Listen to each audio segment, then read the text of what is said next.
Hey guys, Mr. Everything here, back with another movie review video, and in today's video, we're going to be reviewing Mile 22. Alright, so just two things, just real quick. So how I do my movie reviews, this screen you're looking at right now, which is the thumbnail for the video, don't worry, you're not going to be looking at this screen the whole video. I'm going to be adding clips and images from the film just to add entertainment, and the reason I do that is, it cuts down time on editing. Obviously, if I keep it on the screen for the majority of the video, and add a few clips and images, it's going to be easier for me to edit, so I can get the review out as quick as possible for you guys.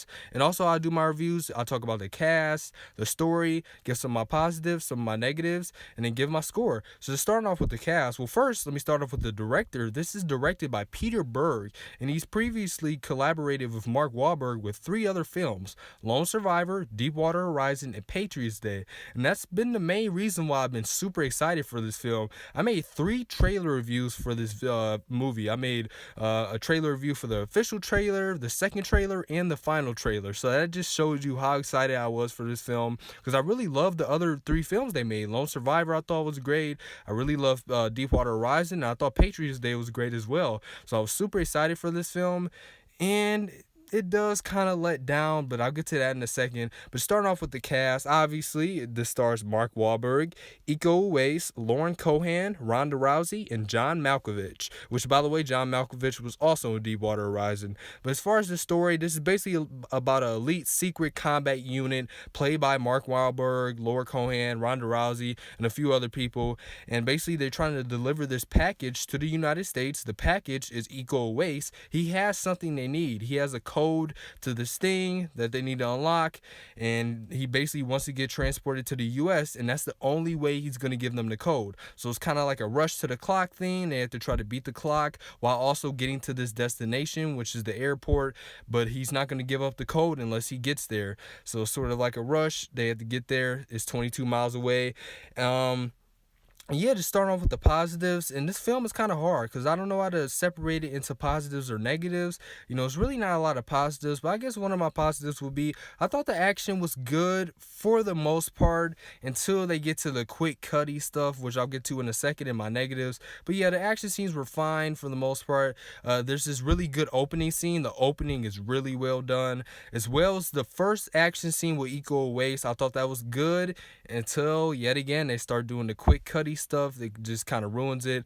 But yeah, I thought the action scenes were done pretty well. And as far as the cast, I thought the cast was also another positive. Mark Wahlberg, also, I'll get to him in a second. But Ronda Rousey, she was actually pretty decently good in this movie. She's known as the worst athlete turned actor. If you guys remember, she was in Furious 7. She was horrible in there. And I believe she made like a cameo in some other film where she also wasn't that great. But yeah, I could tell she really took some acting classes or just really practiced, because she was actually really decent in this film. And I also said that in one of my trailer reviews. I said, hey, she doesn't look out of place. She actually looks pretty normal. And in the film, she does great. She seems very natural. It doesn't seem like she's acting like she did in her other films. So yeah, I thought her performance was really good, and all the action scenes she does were really good, as well as Lauren Cohan and John Malkovich. He's basically doing John Malkovich. He was also in Deepwater Horizon, so I believe this is their second film together, unless they did another film together. But yeah, John Malkovich, he's just doing his thing. And then, like I said, the rest of the cast is great. But I guess jumping into my negatives, because I want to talk about Mark Wahlberg. The reason I'm putting this in the negative, and I couldn't put it in the positive, was because I don't really know how to. I just had to put him in a negative because I didn't necessarily like his character. His character or Mark Wahlberg, the way he plays his character, he's sort of like this eccentric, weird, socially awkward asshole. And I'm glad I watched a few reviews, because a lot of the reviews say his character is kind of like Ben Affleck's character in The Accountant, but just worse. He's like very eccentric, and he talks really fast, and he's always interrupting people. He hates computer people. Like, he's just super eccentric and fast and just very socially awkward. And he does this thing with his wrist, with this rubber band. And also, jumping into the negatives, they explained his character in the opening scene. Like, within the first, 10 or 12 minutes, they basically explained his character, within, that, time span. Just super quick.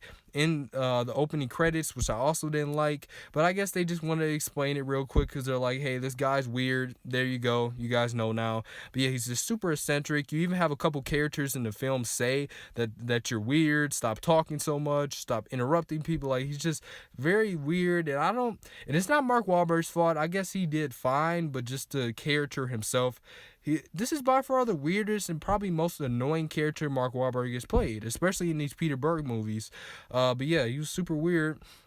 And also another negative, kind of how I mentioned earlier, the quick cuts. Now this was a trend in like the early 2000s and like the mid 2000s with a lot of action films, most notably the Jason Bourne films, like the Bourne films and a few other action films. What they do is they quick cut a lot so you don't know what the heck is going on. And the main reason they do that is because they usually have stunt doubles doing the actual thing. So they cut it a lot so you can't tell if it's the actor or the stunt double.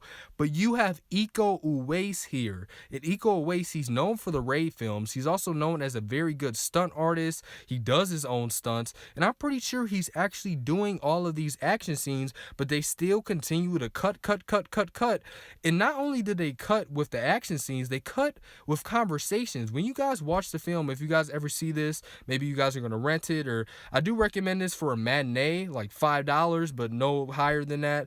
But yeah, when you guys see this, notice every conversation, people don't even get to finish their sentence before they cut. They're like, hey, how you doing? Cut. Like, they don't even get to say the person's name. Like, they even cut with the conversations, and it's like, calm down on the cutting, guys. Like, and then obviously with the action scenes, every scene is just cut. It's like that quick cut, and it's kind of you kind of just think to yourself like, oh, I thought we were kind of past this, but I guess not. Peter Berg and whoever the editor was brung it back to this quick cutty. Can't tell what the heck is going on.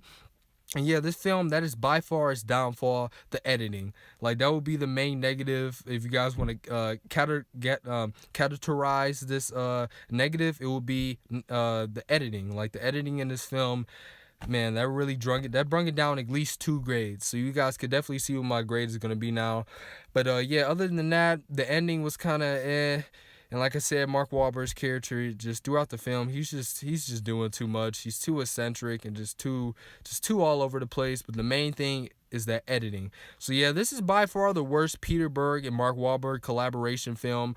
It's definitely worse than Lone Survivor, Patriots Day, and Deepwater Horizon. But overall, I thought it was okay. It kind of reminds me of this other action film I was really excited for called American Assassin with Michael Keaton. And I was really excited for that film, and that film turned out being a very average film as well. So yeah, the score I'm going to give Mile 22, I'm going to give Mile 22 a C-.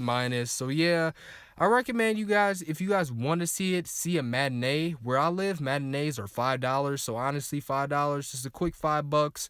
But I don't recommend you seeing this any more higher than that.